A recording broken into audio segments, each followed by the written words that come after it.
I'm here with Hunter Myers, the founder of Verdure Design Co. Did I get that one right? Okay, perfect. Yeah. Thank you so much. I am really, really excited to talk with you today. You have an amazing origin story for your firm, and it's about dating. So, can you tell us a little bit about that origin story? And you've said that your whole approach came about because you survived a lot of bad dates in your 20s, which I'm just absolutely obsessed with. I'm in my 40s and I've survived a lot of bad dates. So I think we've all been there. And what were those experiences? And what made you realize, like, oh, businesses are like doing this with customers?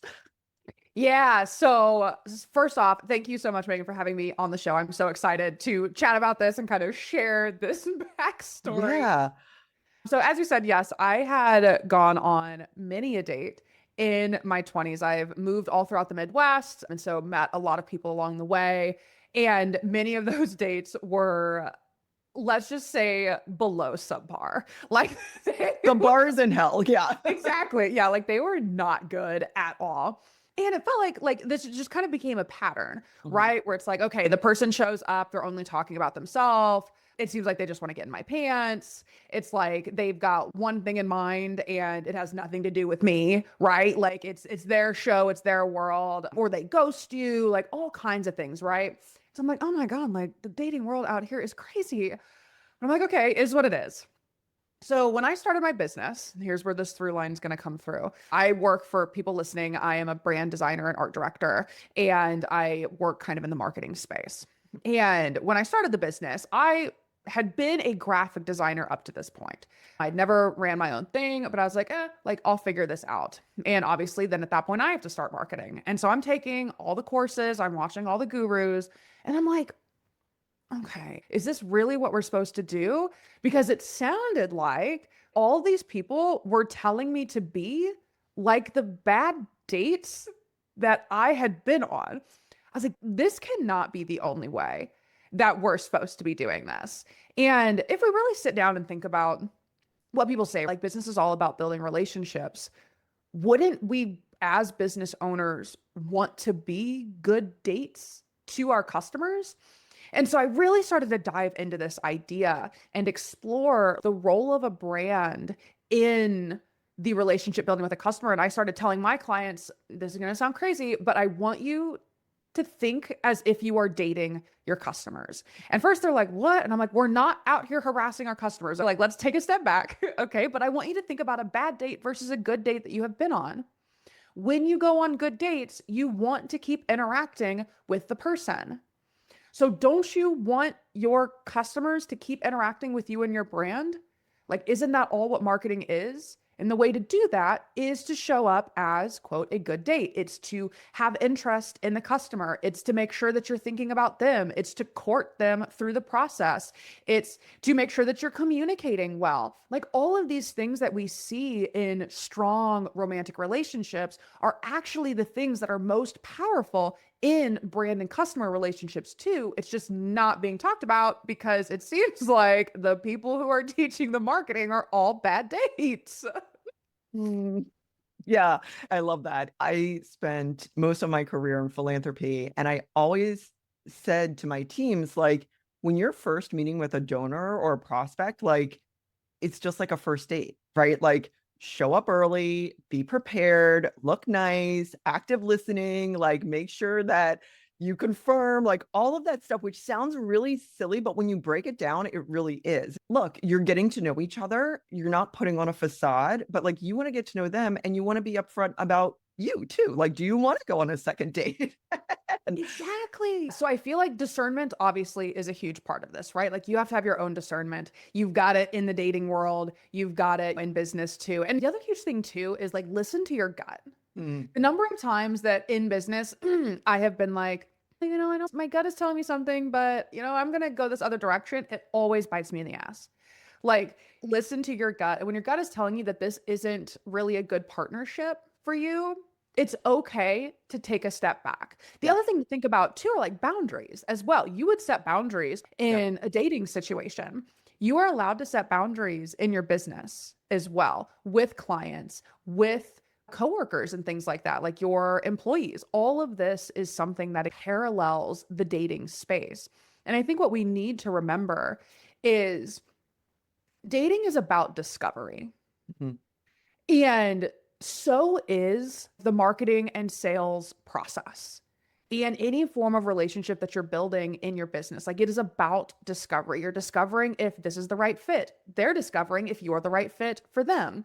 And so, really keeping that in mind that if you engage in any kind of relationship with someone, you are allowed to exit that relationship should it not be in alignment with you. And that's also where values play a really big part too. Like understanding your values as a founder, as a business owner, and then also on the flip side, like just as an individual, and seeing if things are in or out of alignment is going to help guide a lot of your decisions. And it is so much easier to make decisions from a value standpoint and to also have that as your reasoning. Like, Mhm. hey, it doesn't seem like our values align here. You're not telling the person, yo, I don't like you. Right. But it's like there's some misalignment here. And I live very firmly in my values. And so those would be the key things I would recommend. Like if you're experiencing maybe some conflict or some friction, or you're like, actually, this may not be the right fit for me, stand in the values, know the values first, use the discernment, and understand that this is an ongoing discovery process. Any relationship is. And you've got the ability to say,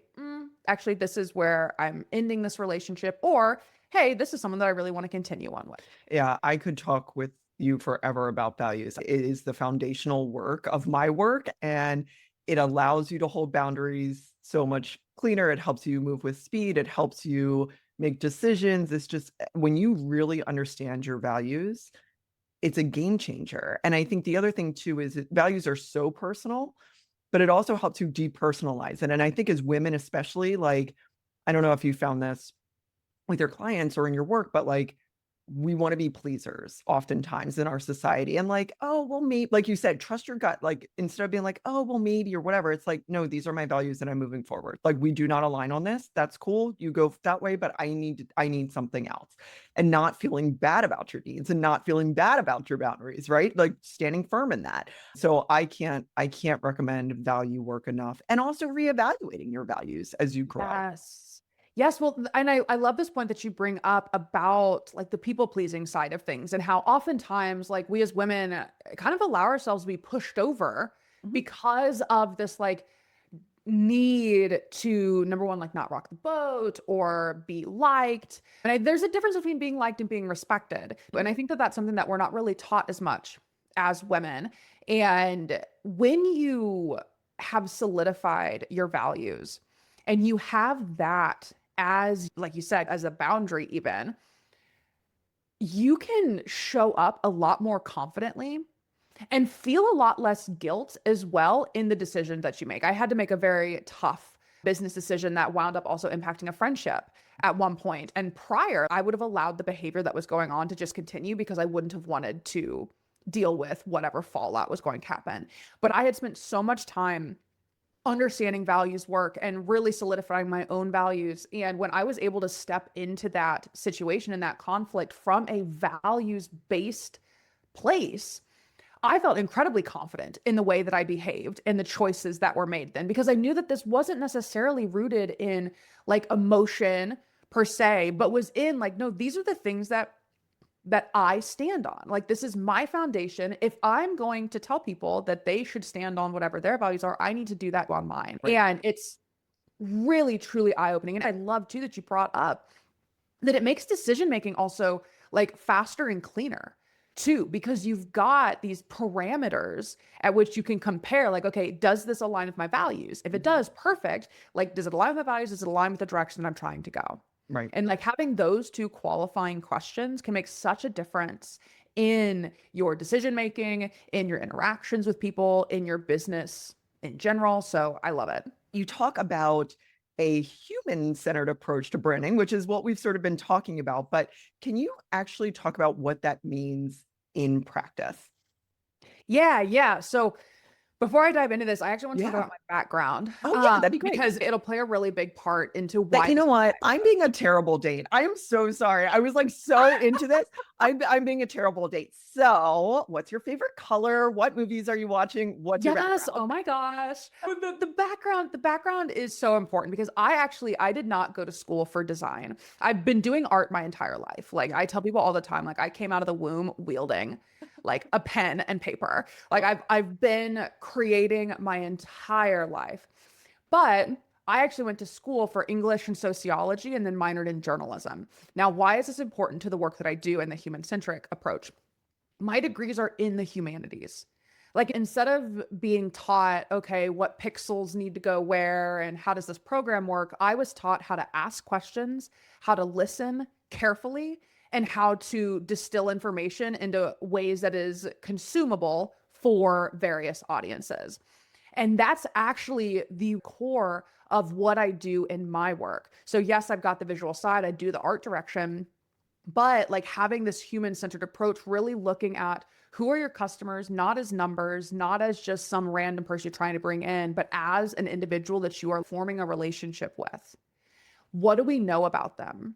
What do they need to feel at each point of this journey as a human to feel comfortable to engage in a relationship with you and your brand? And we build the entire ecosystem of the brand around that core piece that you are interacting with another human. We've got to make sure that they feel seen, valued, and heard in order to not just buy from you, but the ultimate goal to buy from you again and again and again. I am helping my clients develop long term, I call them like long term happy marriages, right? With their customers, because customer lifetime value is the amount of money that a customer is going to spend with you over the duration of their relationship with you. And the higher you can increase that customer lifetime value, the easier your marketing becomes and the less you actually spend on marketing and outreach because of the work that you have invested in maintaining the relationship and that long-term relationship with the individual customers that you have. And I tend to work with people who are not like kick-ass marketers, right? Like they don't love marketing. They're not the people who want to dance on TikTok all day long. Like they specialize in their realm and that's what they want to do.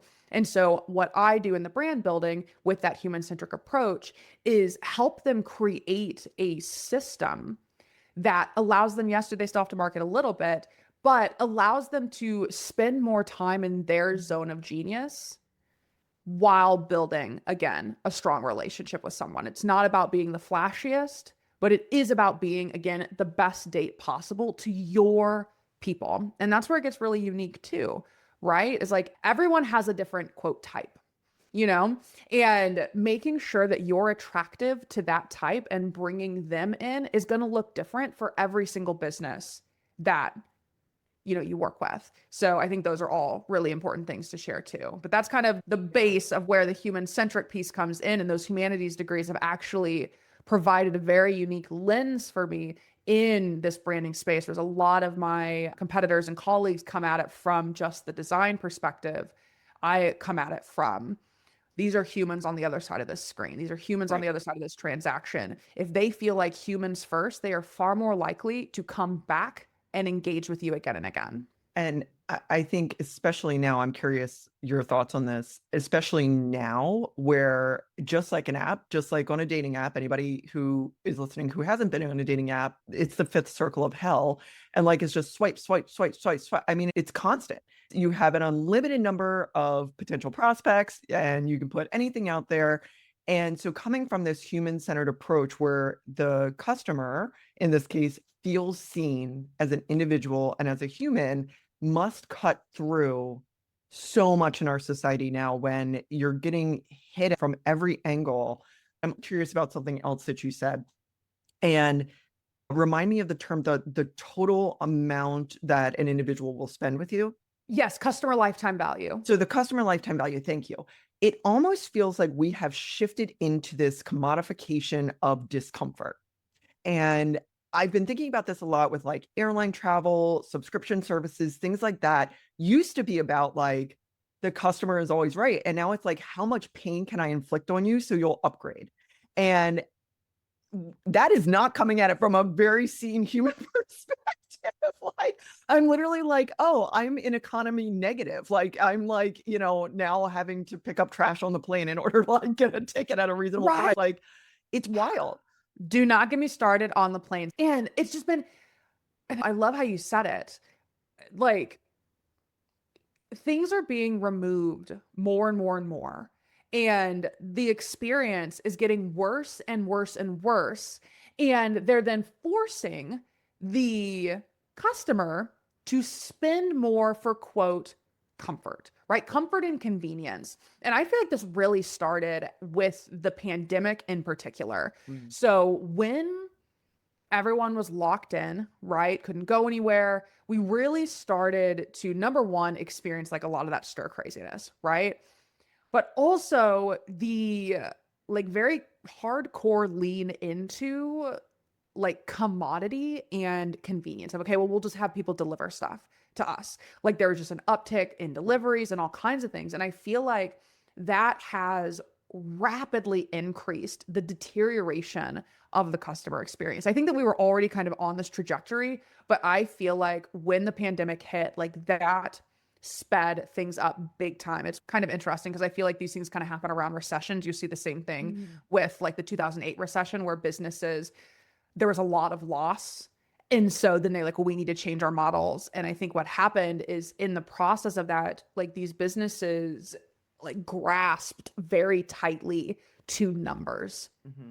and let go of many of the things that made their customers feel really valued and like human beings. Like I wish these large companies would hire me so we could go in there and be like, no, like we need to make this a Me way too. better experience because Yeah. people are going to start leaving because as you said, like it's just like with the dating apps, right? You've got the swiping. There's so many options available at this point. Like people don't have to stay. Like Yep. they don't have to stay with you, Even if they like you, because there's a even if they million like other you. options. Yep. Yep. Exactly. And that's why creating such a strong experience for your customers can be one of your biggest differentiators in the market and one of the best ways to position yourself. Because again, like no one wants to compete on price, right? Competing on price is a race to the bottom. Yep. But there's not necessarily a lot of competing on innovation anymore either because so many people have the same idea. So where are you competing? You are competing on customer experience and brand. Like that is where you're competing at. And so it's why it is so important to approach your customers, like I said, as humans and have that in mind. Like if you can build a brand like that, you are carving such a unique space for yourself in the market that people actually want to engage with. Mhm. So Yeah. off my airplane soapbox, but No, I was no, curious. it makes me furious. And I've started noticing it, the creep into every single aspect of our lives. I am going to think more about what you said about COVID. I think you're right. I mean, I do think we were on that trajectory, but I think COVID changed a lot of things and definitely that. And the interesting thing too, two examples that I hope sort of tie into this, and if they don't, uh, throw a shoe at me or something, but like two things. I would rather pay more to a small business or a business that I know aligns with my values, makes me feel seen, or has really good customer experience. And maybe those three things are aligned. So I would much rather buy from a small bookstore than I would from Amazon. And I would rather have the pain, quote unquote, pain of waiting an extra 3 to 5 days to get a book than go to Amazon, right? And also support your local libraries. But like, I would much rather do that. And in your book, 9 times out of 10, you're going to get a handwritten note from someone who really exists, who packed that book and sent it to you. Like that is a real person. And that's important to me. And the flip side of this is I have not shopped at Target since the boycott. It has not impacted my life one bit. I don't miss Target.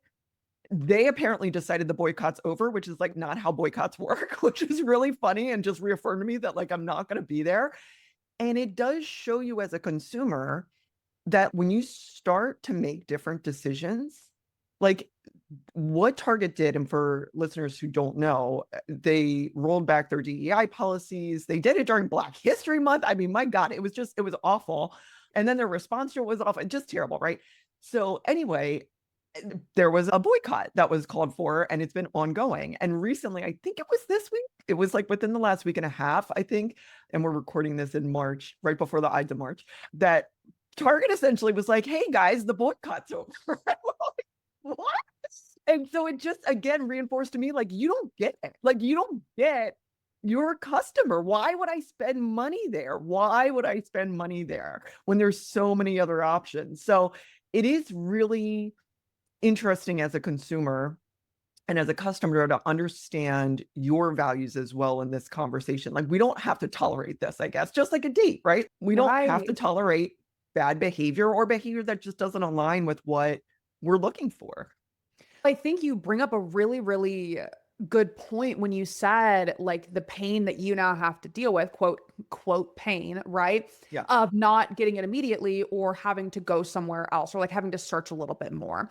So there's actually, I think it's on Netflix, a documentary on Netflix called Buy More, I think is Mhm. what it was called. And they break down how consumerism has grown and how it has been influenced by businesses in the United States in particular, and like what has come from that. People listening, I highly recommend, like, if any part of this conversation has been interesting to you, I highly recommend checking out that documentary. They talk about like these psychological facts, particularly of like some of the things that Amazon was doing and how Amazon has actually like they patented all sorts, like they patented the like buy now button, like the immediate buy now. Like there were so many things that went into the psychology of getting you to purchase more.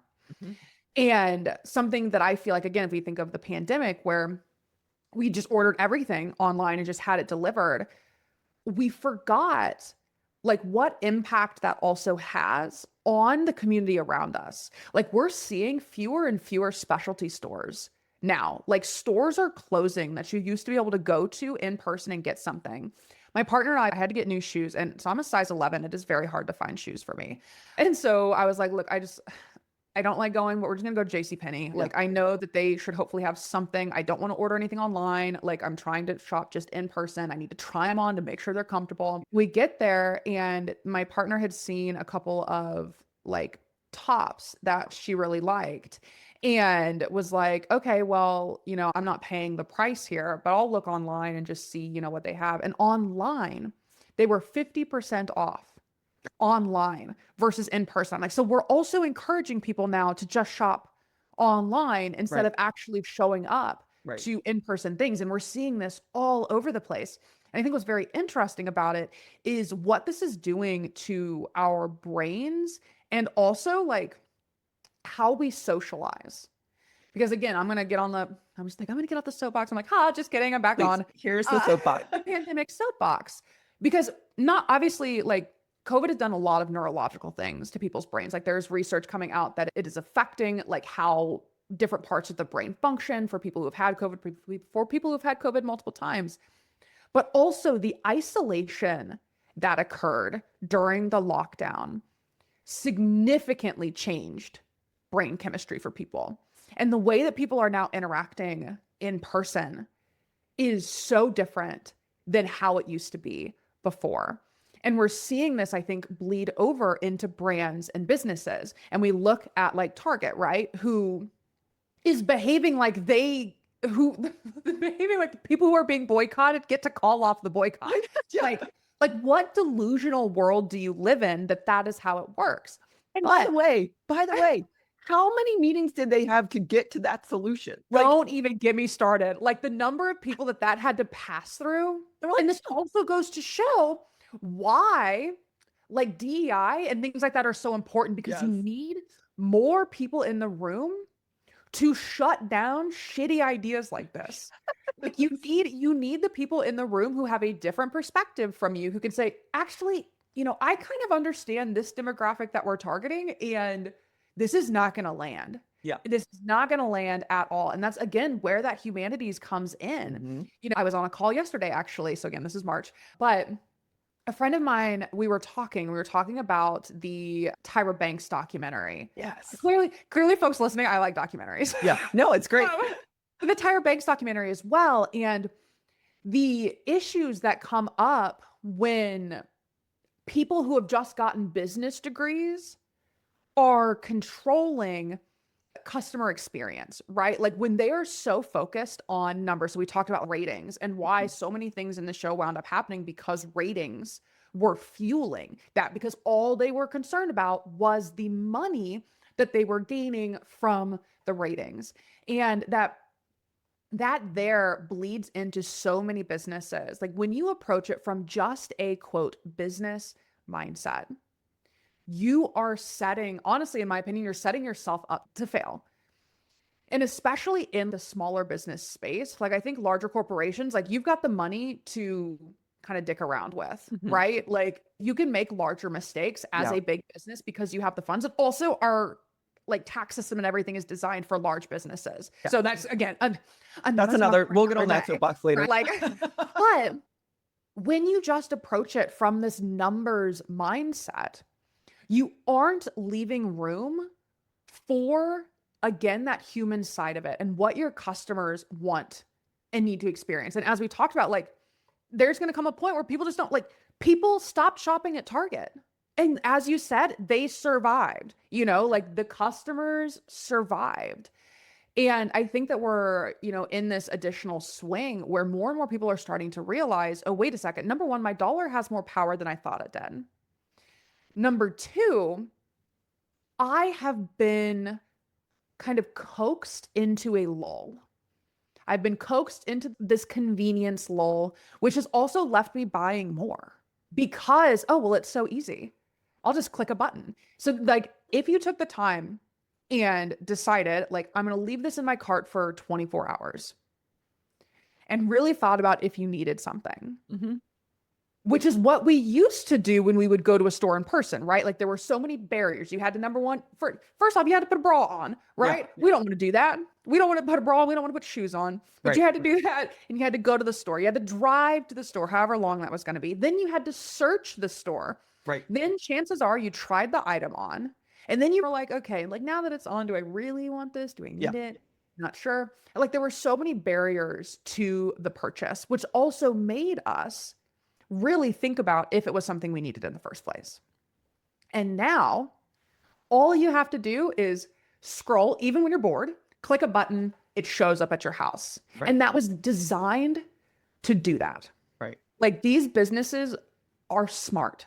Like they know how to manipulate your brain as a consumer. And that's something that I'm trying to shift in the industry away from manipulation and into this collaborative relationship because consumers are tired of being manipulated. Yeah. And there is a way out of it. And I think that we're starting to see that Yeah. a little bit as we step away from some of these big conglomerates and these larger companies. But my goal in my business and what I'm doing with brands and smaller businesses is to start to shift away from let's manipulate the customer and into let's build an ecosystem and a world the customer is consenting to live in. So let me ask you, we could go one of two ways with this. Like we can start talking about like what a good date looks like. Or the other thing that I was thinking about is I do feel like we are at a moment, and maybe this is just like my echo chamber, I don't know, but I do feel like we're at a moment where we are in critical need of media literacy and understanding the content that we are receiving. And I do feel like people are more aware of that, but it sounds like we also need consumer literacy. Like when I get an email from Amazon, it's like, we found some things we think you'd like. I always like in my head, I'm like, I'm sure you do. Delete it. Like, I'm sure you did find a lot of stuff I would like. And I am curious if you've seen, and we can go in this direction or good date or whatever is more appropriate, but it feels like people are catching on. Like, I feel like people are really starting to be like, wait a minute, like, why did I talk to my friend who's looking to purchase a toaster? I'm not, and now it's showing up on my feed. And like, it just sort of understanding this a little bit more, or am I just being really optimistic that people are starting to catch on to this sort of behavior? Yeah. So we could talk about both. I definitely want to talk about the consumer literacy, Yeah. right? Because this applies to both consumers and brands. So we've heard a lot about this idea of a trust recession, right? Like people are starting to catch on a bit. And I think more than anything, what we're actually seeing is consumer fatigue. Mm, I don't know that we're necessarily seeing an increase in consumer literacy so much as fatigue of all the advertisements. Like we are being constantly advertised to. Like it is constant. nonstop. I always talk about how I need to write a story about how there is a kind of glasses that you can put on and they're ad blocker glasses Mm, and like what this creates for you because we don't realize how much of our surroundings are advertisements. And like, there's a reason for that. Like in the marketing space, like this is what marketers do. Their job is to get you to buy. Yep. And I think where people are seeing this kind of trust recession happen is actually a fatigue in the way that people are consuming content because they're tired. Because everything now feels like I'm being sold to. It doesn't feel like, and this is where that transaction piece comes in, it doesn't feel like you actually care about me. It just feels like you want my money. Mm-hmm. And do we definitely need consumer literacy in the sense of understanding what you're purchasing, understanding too, like the impact of your purchase? Because I think, again, we're in the dopamine hit, which, hey, this, again, all designed, like this is all very intentional. And I think that's something that more consumers should think about, or like just pause for a moment and see, like, okay, wait a second, what am I feeling here? What has triggered this feeling? Yeah. Is this actually an urgent need? And listen, folks, me talking about this, like I am a sucker. Like I am so easy to sell. Oh yeah. Like I'm like, they're like, okay, it's gonna be $100. I'm like, but I just really loved you. So what if I just give you 150? You know, like I am that easy to sell. Yeah. It is my downfall. But having said that, I think that we need more skepticism. We need more of the pause, more of the mindfulness, even. We've kind of lost that in this dopamine chase.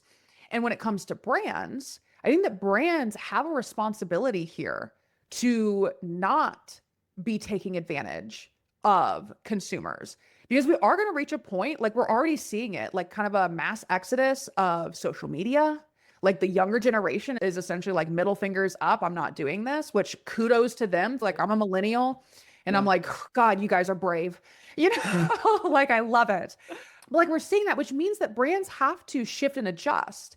And it is better to be ahead of that curve. In my experience, brand and customer experience and being a good date is what makes that shift possible. Like it's not about the race to the top. Like this is a race to the relationship Mhm. at this point. Like who can form the best relationship? And I honestly feel like women in particular have a one up in this area. Like this is our time to shine because that is what we have been trained to do. Mhm. Form relationships with people. And it is something that I feel like is kind of beaten out of us when we get into business, where it's like, be more logical, you know, be more masculine, be more pushy and this and this and this. Actually, no, because that is not what is resonating right now. That may have worked in the past, that bully marketing may have worked in the past, but that is not the way consumers are purchasing now. They want to know who you are.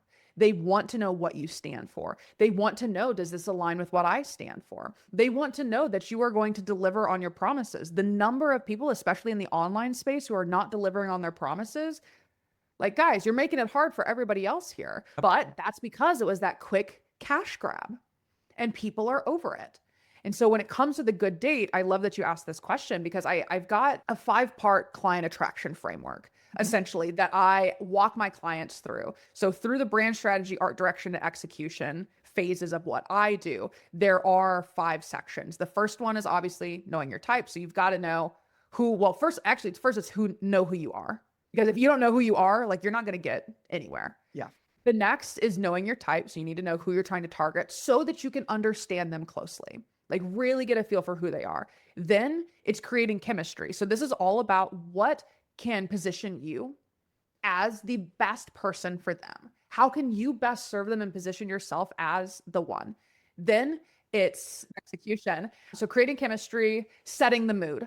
Mm. That's the next one. So that's when you start to get into, okay, how can I create this universe that this person wants to exist in? What senses can I rely on? What conversations can we be having to get them as comfortable as possible to want to work with me? And this is not manipulation. Like, I want to be very clear. This is Right. a consensual experience between you and the customer, and it is providing the right information at the right time for them. Not fear mongering, not making them as uncomfortable as possible so you can rip the rug out from under them and be like, you want your rug back? Yeah. It'll be $400. You know? And then after that, it's the building the happily ever after moments. And I love that you brought up the small bookstore earlier and how they'll write like a handwritten note. That is one of those human happily ever after moments that you can incorporate into your brand that just shows them you are going the extra mile for them. Yeah. You care about them enough to invest a tiny bit of your time, because it takes time to write a handwritten note, and that is not automated, to then give that to them and show, hey, thank you. Like, you are working with a human, and Yeah. I know that you're a human, and I want you to know how much that means to me. And like, that is what a good date does, right? They, first off, they know themselves. They don't drag their drama into the relationship. Like, that's what I always say, right? Like, you need to work on yourself first before you get into a relationship. Right. And it's the truth. Like, you need to do the same thing as a business. You need to know what your values are. You need to know what your mission is, what your vision is, how you want to help people. Then understanding your type, right? Like, really going in and figuring out who is the best person for me. Like, if I were to go to a bar and be like, okay, I like people with blonde hair and blue eyes, you know how many blonde hair, blue eyed people in that bar would not be the right fit for me? Right. So many. And so making sure then that you are clear on who is the right fit for you. And that understanding piece, this is the asking questions. You got to do this in dates, right? Asking questions, getting to know them. Like, all of these pieces are so paralleled to the dating world and are things that we already know how to do. We've been told that we need to go learn all these other courses and learn all these new skills and stuff. And we're not good enough and we're not smart enough. But these are things that we have inherently been doing. We Right. know what a good date feels like. We know what a bad date feels like. And we just have to make a choice. Yeah, absolutely. And it's funny because we have been told do this one thing and this is the secret or whatever, because that's marketing. That's tapping into your sense of insecurity, your sense of worth. And again, it goes back to that literacy of like, wait a minute, let me stop and understand who I am and what I'm trying to do here and move forward in that direction, not from external pressure telling us who we are and what we need. Yeah, I love, love all of this. What is causing that gap for clients that you work with from actually enacting this? Yeah, so the biggest thing I think is, again, the loud, and I'm gonna call them bro marketers at the top, Yeah. who have been dominating the space. And so I feel like that is one of the big things, because we are then told, oh, well, this is what we have to do. Right. I think that is playing a big part. And I think so many people then, they take these courses and they become convinced that there's something wrong with them when it's not working, when Yeah. it feels gross, when they're like, this, I don't, Yeah. something about this isn't sitting right. Yeah. And then they're convinced that they're just bad at marketing. Yeah. That's not the truth. But me saying just treat people like dates, you know how to be a good date, that's empowering people. Yeah. And if we look at the way the bro marketers work, they don't empower people. That's not how their systems work. It's a lot of helping people see. Like, we've got to see the connection first. And so I teach a number of workshops on this. And my favorite thing to do is to bring up rom-coms, because we can all sit here and share our own dating experience, but we need one common through line that we can look at. And I always do the movie 10 Things I Hate About You. It's one of my favorite rom-coms. Like, I freaking love it. And talk about like Cameron versus Joey and the ways that they approach their process of trying to get Bianca. And I think seeing those examples and really letting that sink in and connect, because we got to scrape all the other shit off the brain, right? Mm-hmm. Like, you've got to let go of this idea that marketing only happens one way. Mm-hmm. And that is how we start to bridge that gap. It's just in the understanding. And then it's the application. But I'm constantly sharing examples with people of like, this is how a brand does this. You're seeing this right now. You don't realize it, but this is a really good example of a brand that is a good date brand. Now, why does it feel so good? Okay, let's break that down. I'll show you exactly what they're doing. And I think another thing is, a lot of people think that they don't have the resources to do that. That, oh, this must just be, because like one of my favorite examples to share is Chewy. But Chewy is a massive company. Like, well, I'll never be like Chewy. But actually, you've got a bit of an advantage on Chewy because you have a lot more interaction with your customers one-on-one than Chewy does. And so there are ways that you can incorporate this relationship piece, and you can learn from your people that Chewy doesn't have the opportunity to do as easily, at least not without investing a lot of resources to make it happen. And so those are some of the main ways that I feel like we start to bridge the gap. And then obviously from there, it's okay, like the one-on-one work that I do. It's actually helping these people pull the vision out of their head, expand it. Because a lot of times as a founder, like you're in the weeds, right? Yeah. You're doing all the Yeah. things, you've got your ideas, but you aren't quite sure how to translate them. You're not sure how to communicate them. And that's where I come in, where it's like, where are you wanting to go? And who are your people? I know how to bridge the gap from where you're headed to get your people to line up with you and to make this bigger than what you ever thought was possible. And I think that's one of the key things too, is just opening their mind to the possibilities that are there for them and their brand. Yeah. And that then opens the mind of their customers to see that there is more out here than the cruddy stuff that I've been buying. Yeah. And do you ever find that maybe part of the challenge for founders is that they don't really actually understand their clients? Like they think they do, but they don't really, they're looking for the blonde hair, blue-eyed person and not what's like underneath of all of that.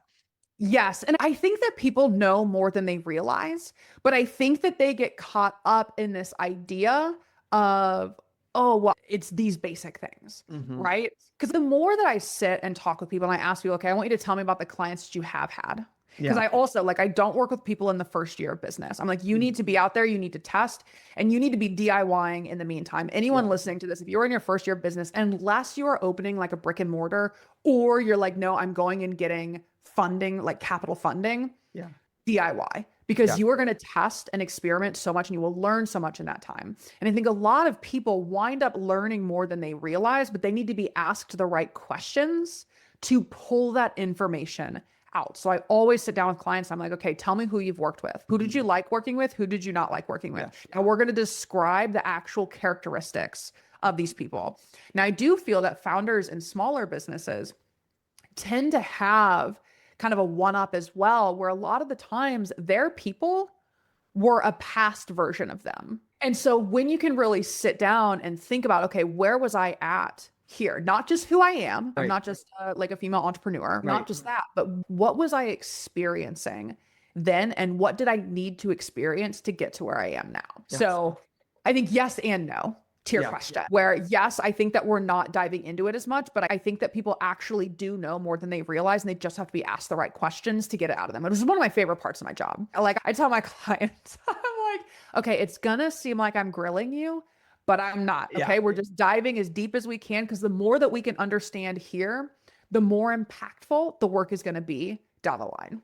And I wonder if sometimes we're worried about, oh, I need to be everything for everybody, because if I niche into a specialty too much, I'm only gonna, it's gonna be really hard and I'm not gonna make any money or sell this product or whatever it is.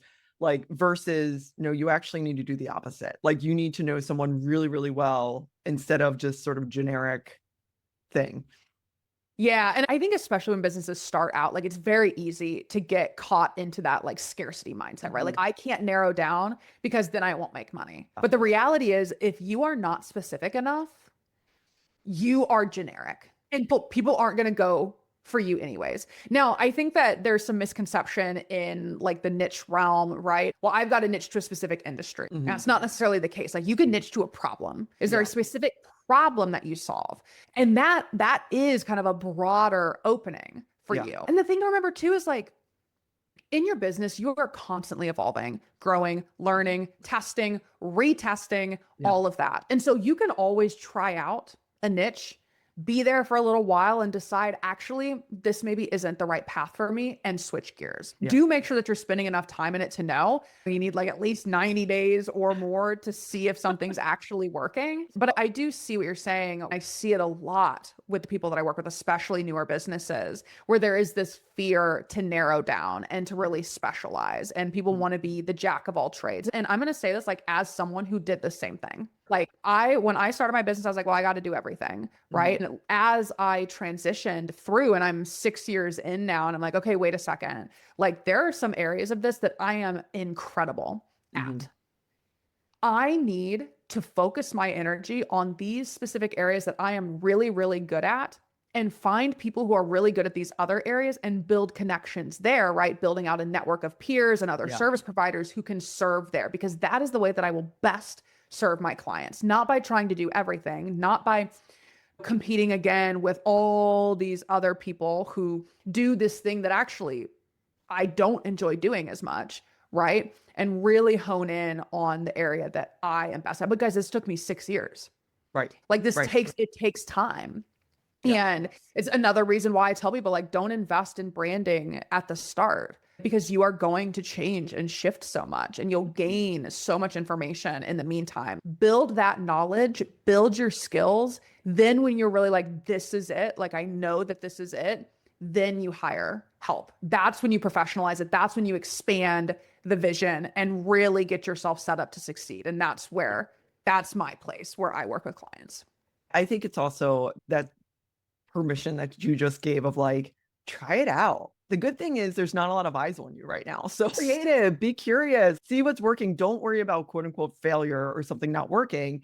I always, again, in fundraising, I got really comfortable with no. I would rather get a no really fast so I can move on and understand why that person said no. I'll connect them, like you said, to something else if that's a better fit. But I would much rather hear no than try and twist and turn and then after all this time get to a point where it's still no. Like, it's not worth it. I'm curious. I was going to lead you in this question, but let me ask it more generically. I'm curious, what are brands that you feel like are doing good dates? Like I said, Chewy is one of the Yeah. best ones. And they're one of my favorite examples, because I don't know if any of you have pets who are listening or have used Chewy, but they have truly mapped out their entire customer experience and have added those special touch points at so many places. My partner and I, we just got a bunny rabbit. So we had reptiles. And so Chewy doesn't really provide stuff for reptiles, but we just got a bunny rabbit. And so Love his it. name is Gus. He's so cute. Love it. But we ordered from Chewy. And I had already done a lot of research on Chewy prior and was using them in examples for what they do at like your pet's end of life. But Mhm. when we signed up with them, they sent us this handwritten note, like, welcome to the Chewy family, so on and so forth. And like, it's so obvious that there's someone hired at that company just to write these handwritten notes. Because at first I was like, oh, they just printed this on here with like a handwritten font. But the more I looked at it, like you could see like that it's smudged and things like that. Like that Yeah. small touch of, oh shoot. It was just, hey, we're so glad that you're a part of our community now. Welcome. We're happy to support you. They also will randomly send like pet portraits to people as a special gift, unprompted. Hey, you've been with us for a while. Like, we really love your business. We love how much you love your pet. Here's a custom drawing of your pet. And then when a pet passes away, they do something that I have seen very few businesses do. And I think it is so smart, because what Chewy understands is most people are going to at some point get another pet. And so to retain the customer, they go above and beyond. They spend their money. They'll send a card, they'll send flowers. If you've forgotten to cancel your membership and they've sent you food, they refund the food, tell you to donate it to a shelter. And like that care of, we're so sorry, we know the impact of a lost pet, not only has people coming back to Chewy, like they really care. Like Yeah. that is so kind. But you're also telling people, like, you're not going to believe what Chewy did. Like, you're not going to believe how Yeah. kind they were in this moment that I really needed kindness. And like that right there is, in my opinion, one of the best examples of a company doing this, because they do it from start to finish. Like, they have invested in the human side of building a brand and their marketing and their experience, and that has paid them back tenfold. So that's one of my favorite examples. Another example is this brand called Woxer. So it's a less known brand. It's like boxers for women and people who have periods. And something that is really cool about them was they noticed that traditional boxer companies, right? Like, you can't put a pad in a pair of boxers. Like, it's not designed to hold Yeah. that. And so what was happening was a lot of their menstruating customers were buying from them until that 1 week of the month. And then they had to purchase from someone else. And those people, like, if you're buying boxers, it's because boxers are comfortable for you. You Right. don't want to wear briefs. You don't want to wear another kind of underwear. And so Yeah. what Boxer did was, they were like, okay, how can we create something? So how can we innovate? How can we make something that answers this person's problem, like our ideal person's problem, and sets us apart from everyone else in the industry. So they created a special kind of boxer with a special insert that could hold a pad, which Mhm. is such a like, you wouldn't think that that would be a thing, but they understood their customer and they understood the issues that their customer was facing, and they created a solution for it designed for them. Yep. They didn't care about they didn't care about dudes wearing boxers, right? They didn't care about people who didn't have periods wearing boxers because that's not who they were targeting. Right. And so that's another example of like really understanding your people Yeah. and creating something for them that answers a specific, and that's like that niche thing, right? Like that's understanding a very niche problem, and they solved it, which set them apart from all other boxer brands out there. So just Yep. those are just some examples, but you can see it even in like the bookstore that you said, like they send you the handwritten note. That's an example of that human touch. You know, you can sometimes see it at, I'm trying to think of some other good ones recently that I've been to. So there's a small birria restaurant that my partner and I go to usually like once a month. It's absolutely delicious. I'm vegetarian. They've got like jackfruit birria. It's to die for. And every time we are there, the owner of the company, because it's small family owned, comes out and greets us at our table. Oh my gosh, haven't seen you guys in a while. How's it going? How's the food? Is everything good? And that relationship that they have built with us, we're excited to go back and we want to take people there. Like we want people like these. Look, number one, the food is delicious, but we feel so taken care of at that restaurant. And that's an example of a smaller business that is doing that. Just those personalized touch points, taking the time out of her, because like she's busy, right? Yep. Like she's very busy running this restaurant, but she still takes the time to come out and interact with everyone. And that is so special of an experience and is one of the key things, aside from the fact that the food is delicious, has us going back over and over again. Yeah.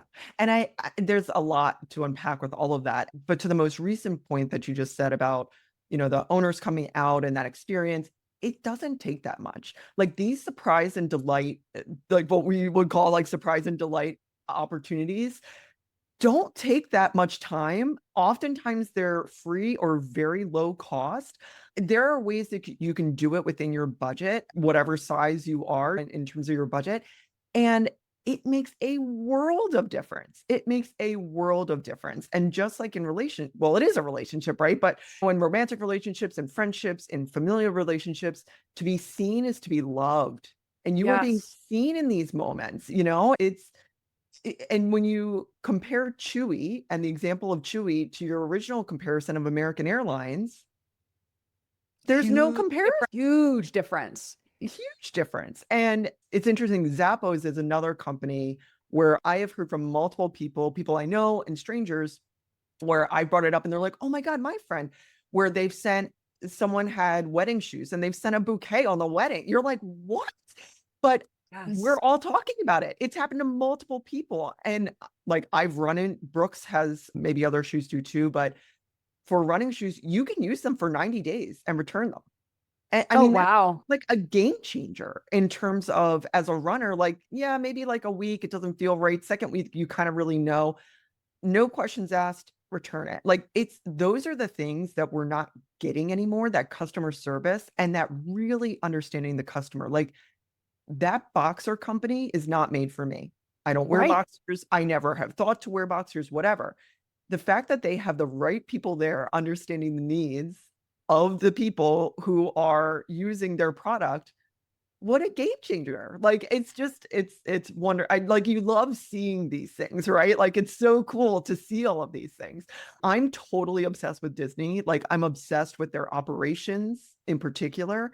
But one of the things that I'm really tracking recently is I feel like Disney does something at a very different level and they're hitting sort of every possible sensory experience and all of that kind of good stuff. But I've always said, like, I understand that when we were annual pass holders, I live in Florida now, and I understand that parking isn't actually free. It's in what I'm paying, but like, I understand that. I don't want to pay for parking. I don't want to pay for it separately, right? Like, that's the point I'm going to.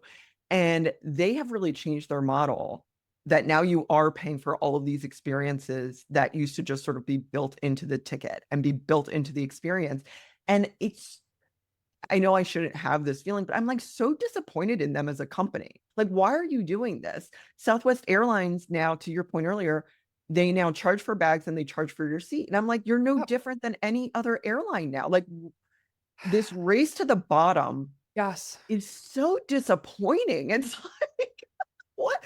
But and I get it, like shareholder profit again, that's a whole other like soapbox we can go on. But all of that to say, when you're putting your customer needs first, when you're not navel gazing, when you're truly taking the time to understand who you're serving and the problem you're solving, like, wow, what a difference does it make? Even if you're a little bit more expensive, even if it takes a little bit longer to get your product, right? Like, those are things I feel like people are willing to wait for, to pay, to interact with. It's one of those things that's so important. I want people listening to this, especially like consumers and business owners. This is an opportunity to shift the narrative and shift the way that things have been happening. Yeah. You have to, number one, be aware of what's going on. And we already kind of talked about that with the consumer fatigue, consumer literacy.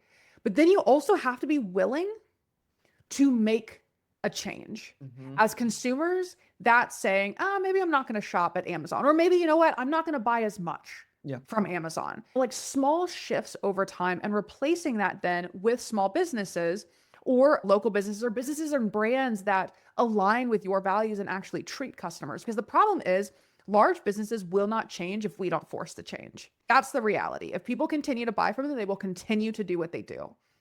And as Yep. small businesses, I see this as an incredible opportunity to bridge the gap. This is an incredible opportunity for small businesses to have a comeback and to really make a difference in their communities for their customers. And ideally, like on a grander scale, hopefully, in the way that customers are treated in general.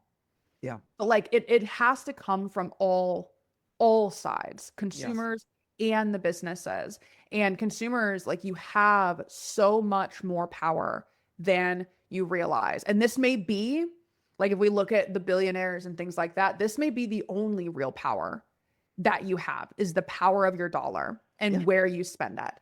And that there can make a world of a difference in how everyone else is being treated. If enough people say, and I don't know if everyone's seen the movie Bug's Life, right? Mhm. Yeah. But we've got the grasshopper who's like the ants can't know, right? Like, because if one ant stands up, they all stand up. Like the consumers, as consumers, that is what we are. Like we are the ants. We are actually the powerhouses here. But we have to make a stand and we have to make a different choice. And as small businesses, we have to make that different choice as easy as possible for our people. And we do that with that human first approach.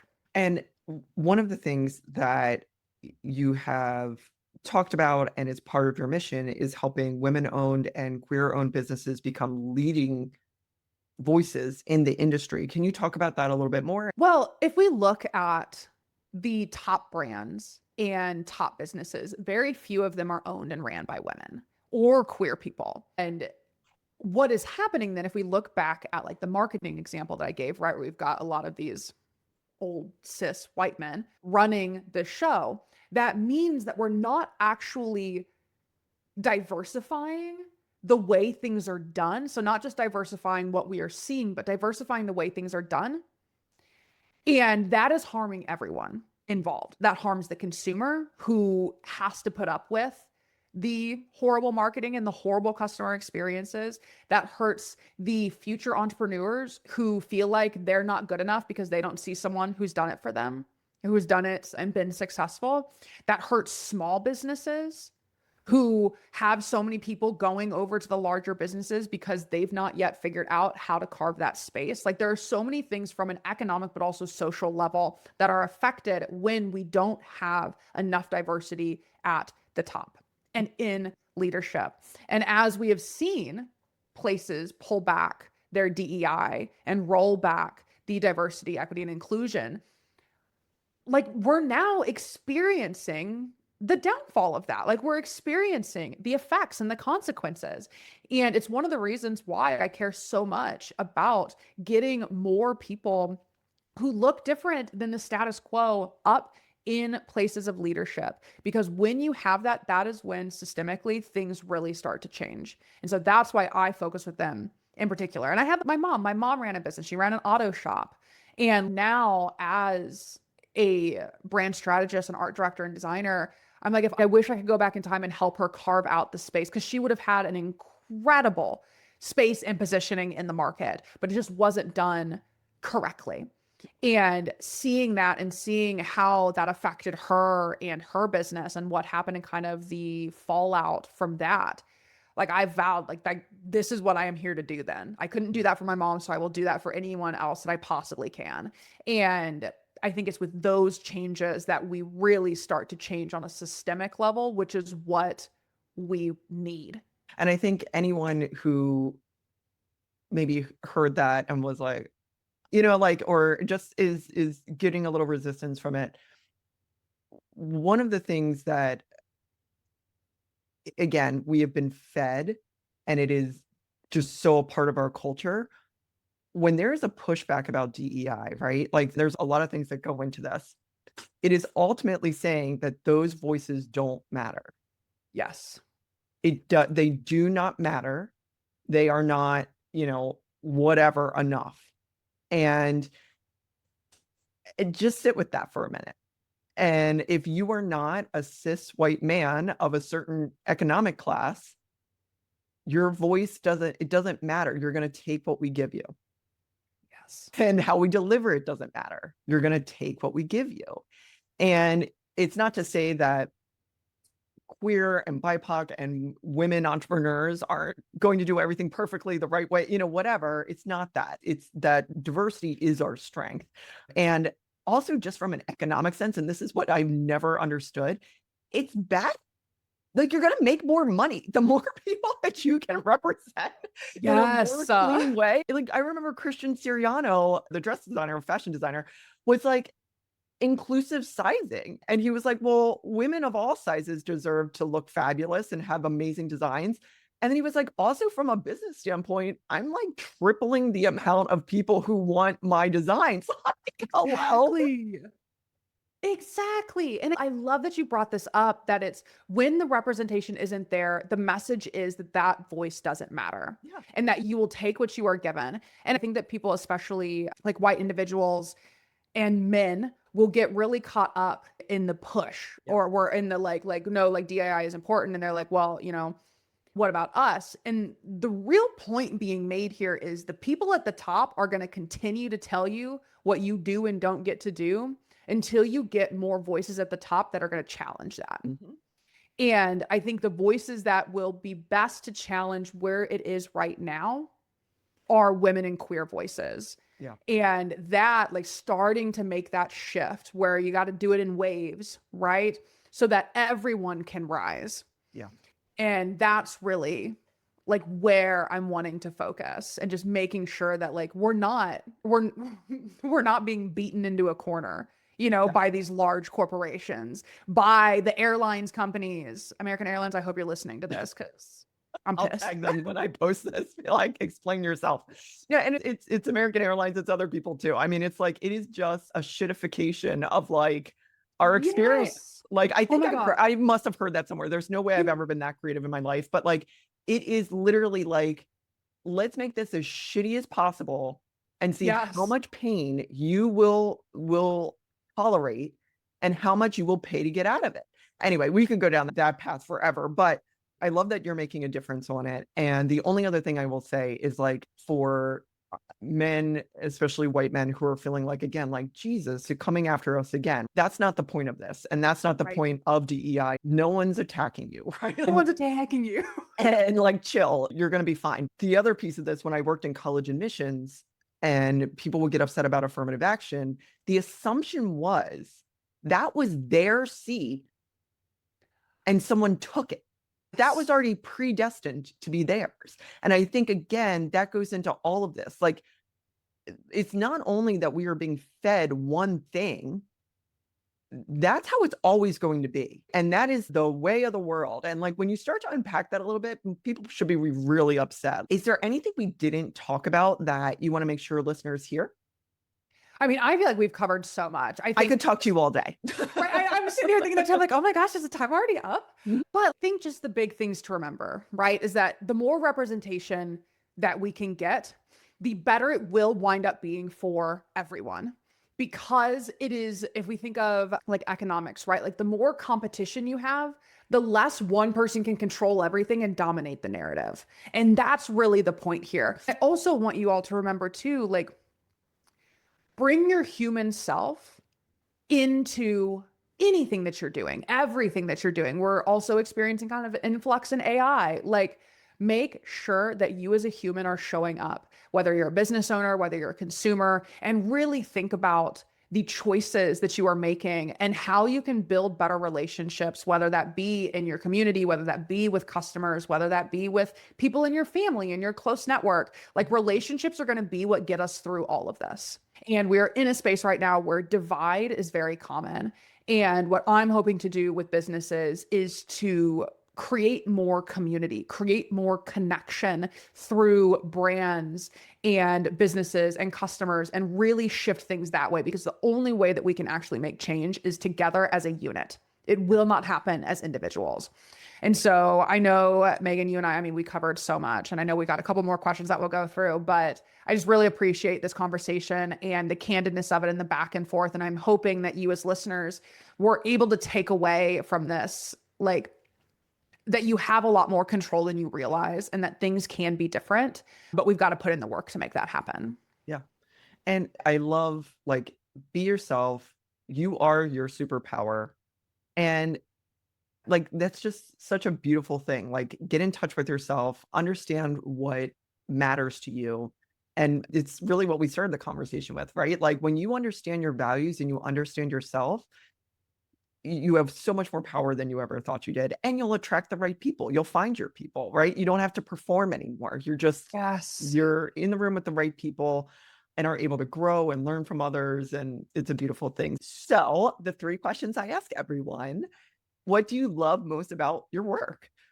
I love bridging gaps for people. I love translating visions. I love communicating, and I love that I get to help other businesses do that. And I think like the really big payoff for me is not just obviously the results that they get, because like it's incredible to see the growth that happens in these businesses, but I think the confidence that they gain as well in this, like someone has witnessed them, has witnessed their vision and said, like, fuck yeah, we're bringing this to life. I think that is such a warming feeling for myself to see that happen and that transformation happen in my clients. Obviously, we're getting the money, we're helping them grow, but that right there is one of the reasons I love it so much, is helping others feel seen and heard and validated. Like I'm doing for them what they want to be doing for their clients. And I really enjoy that. You speak with such passion. You're absolutely doing what you're supposed to be doing.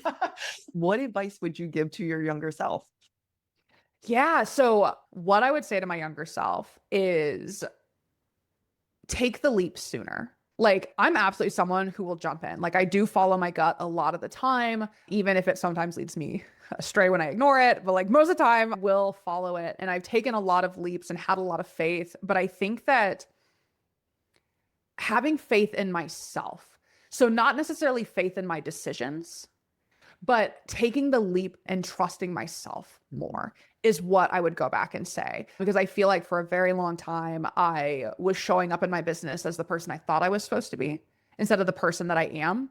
And that held me back a lot. And when I let go of that, and when I started really leaning into my quirk and my weird and my passion, is when I started to see my growth substantially increase. And so that would be it. Like trusting yourself, taking the leap for yourself and on yourself, and knowing that you are capable of whatever you put your mind to. You've got to put your mind to and do. I think there's a lot where I think back to my childhood self. My childhood self was a bold bitch. She knew. One of those key memories that I have is I had a book that I donated. And in the book, I wrote this book belonged to a future famous artist Oh, that's and then cool. donated it. And that belief that I had in myself, that is something that I'm still trying to incorporate now. But to my younger self, it would be hold on to that. Hold on to that with everything you have, because that is going to serve you better than you could ever possibly imagine. What was the catalyst that helped you stop performing as the leader you thought you were supposed to be and into just who you are?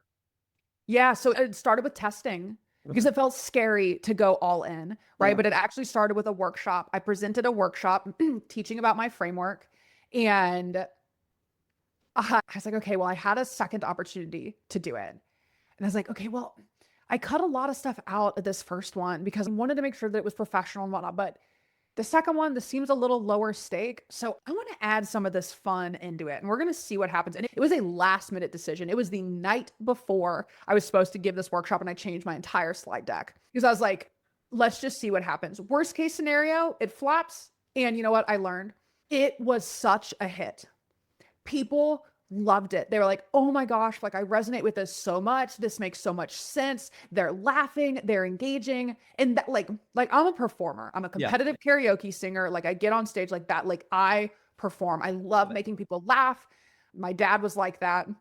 And so I was like, why am I not utilizing this more? And it was that small test. And from there, it's been little tweaks and changes. Like, okay, well, it's like I stuck my toe in. What if I just like dip my whole foot in? What's Yeah. gonna happen there? And I think that like light exposure and receiving the feedback, and that also means that I also curated the right rooms. Hmm.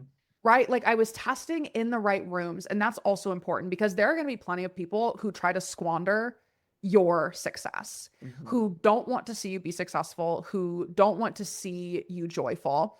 And so that played a big part too. But the big thing was just I'm going to take a leap. We're Yeah. just going to try this. It's low stakes. Let's just see what happens. And it Yeah. worked out. That's awesome. That's so cool. And how can people find you and work with you? Yeah, so I am getting more and more active on LinkedIn, and Megan, I'll share like the links with you. You can find me Yeah. Hunter Myers, but there's plenty of Hunter Myerses out there, so I will share the links. I'm also active on YouTube. I freaking love YouTube. And so I've got a YouTube channel there. It's at Verdure Design Co. Again, I'll share that link too. I am on Instagram, though honestly, I'm not being as active there, and I'm probably going to slowly phase out of it. So LinkedIn and YouTube are my places. I do dabble on Threads. I'm a lurker though on Threads. I don't really post Mhm. much on Threads. But yeah, and always, I mean, my DMs are always open. Send me a message. You can email me, hunter@verduredesignco.com. Like I'm happy to talk more about this topic with everyone. And Yeah. so if you're someone who needs help, if you want to start bridging that gap for yourself, if you just want to see like what I'm about, definitely I recommend starting on the YouTube channel and then get in contact and we can chat from there. Awesome. That's great. Thank you so much for spending all this time and sharing your knowledge and your passion and just all of it. And I lied. I have one last question for you. All Yeah, right. And this is a softball, but have you tried the jackfruit at Trader Joe's? I have not. Oh, me either. I was going to see if, because you were talking about jackfruit. Their soy rizo is the best. So we don't have a Trader Joe's in the town that I live in anymore. I was Uh, devastated when I moved here and lost my Trader Joe's yeah. because the soy rizo is some of the best like fake meat that I've ever had. It's so good, and like tacos and stuffed peppers. So Mm. next time, anyone listening, next time you go to Trader Joe's, try the soy rizo. Try the It's chorizo. All right. so good. I'm going to try the jackfruit and I will report back to you. Let me know. I Exactly. will Exactly. make a trip to the nearest Trader Joe's to get the jackfruit if Yes. it's good. Exactly. Hunter, thank you so much. This has been really fun. I will go follow you on YouTube. Thank you.